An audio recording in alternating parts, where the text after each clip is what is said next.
All right.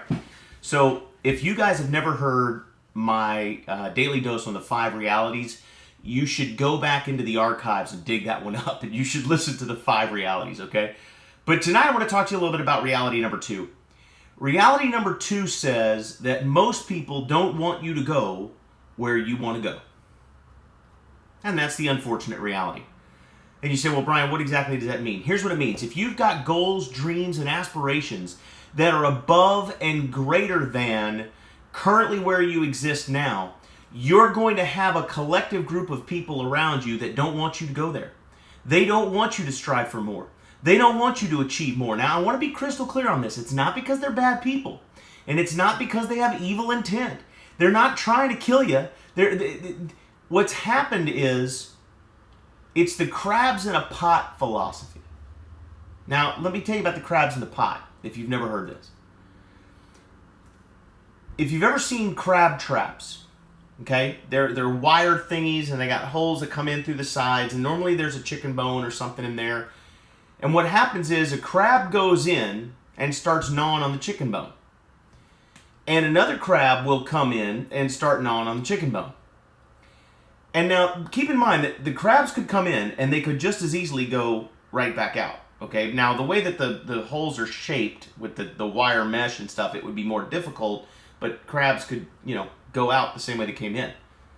However, here's what happens. One crab will see another crab start eating and they'll go in, and then before you know it, there'll be 5, 6, 7, 8, 9, 10 crabs and they're all eating on the chicken bone. And when the chicken bone is all gone, here's what will happen.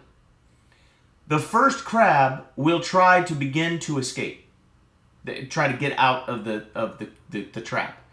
The other crabs will physically reach out and pull that crab back in. Why do they do this? I don't know. But here's what's interesting. Most of the time, the crab, I'm talking blue crabs, like a southern Alabama, Gulf of Mexico, Corpus Christi, Texas, Galveston, Texas blue crabs, right? Most of the time, what will happen is after 1 or 2 attempts, the crab will just give up and just accept its fate and be like, all right, well, here I am.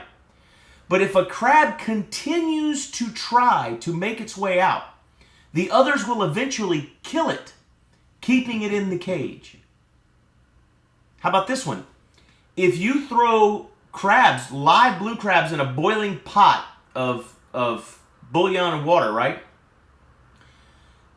We throw them in there live, man. I mean, they do the screaming thing. The PETA people are having a fit over this. But it makes for some fantastic gumbo, right? So we throw the crabs in the pot, right?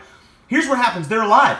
Did you know that if one starts to crawl out, the others will grab it and drag it back into the pot? It's the most phenomenal thing that you'll ever watch if you ever have a chance to see it. Now, so what is it, this crabs in a pot philosophy?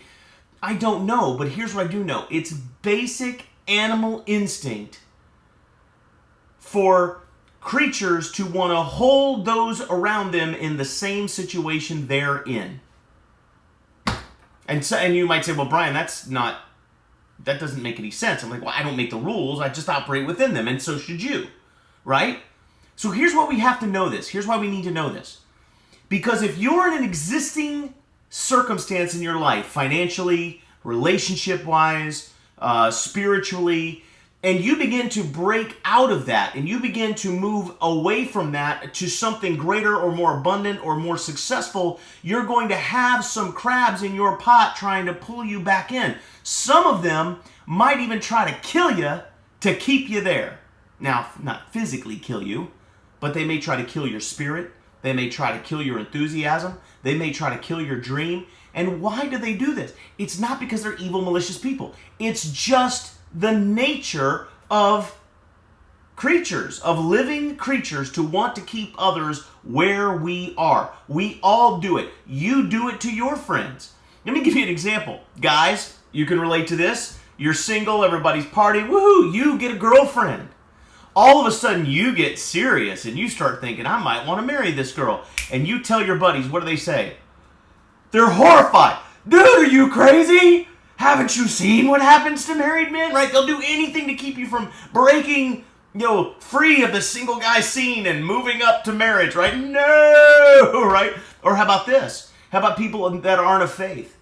that then become of faith, right? Maybe they become saved. Maybe they become, spiritual in one way, shape, or another. I don't want to keep this confined into one spirituality. But what happens to the friends and the people around? They start, you're different. You've changed. They start getting real snooty and real snotty to you. You think you're better than us.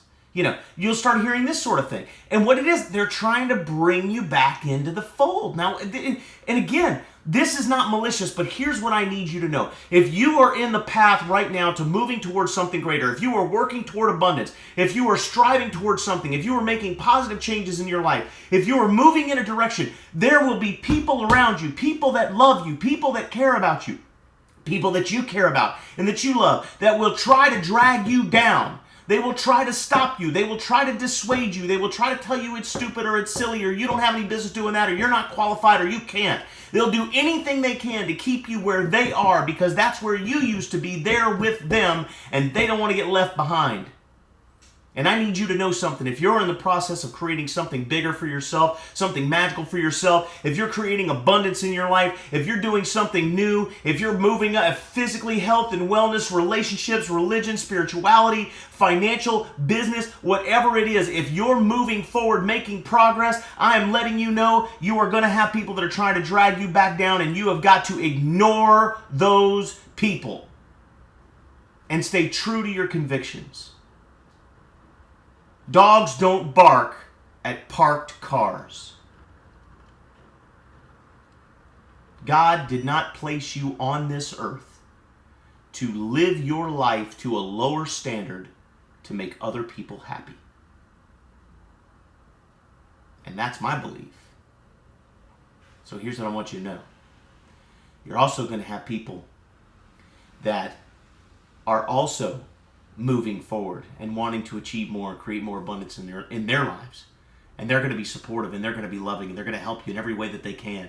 And you're going to have people that are positive and enthusiastic around you that are going to encourage you and wrap their arms around you and bring you with them, and they're going to want to run with you. And you're going to be an inspiration to so many, and you're going to have a positive, huge positive impact on so many people's lives. And I tell you this because I need you to know that on your path to where you're going, there will be some who will bark. And that's just called okay. And there are others whose lives you will touch and who will touch your life on the path. So don't be discouraged by the naysayers. Don't be discouraged by the negativity. Don't be discouraged by people that tell you that you can't or that it's silly or that you shouldn't try. All that means, if you've got people barking at you, all that means is that you're going somewhere. Does that make sense? So guys, stay the course, stay committed to your dreams, stay committed to your goals. That's the dose. Have a great weekend.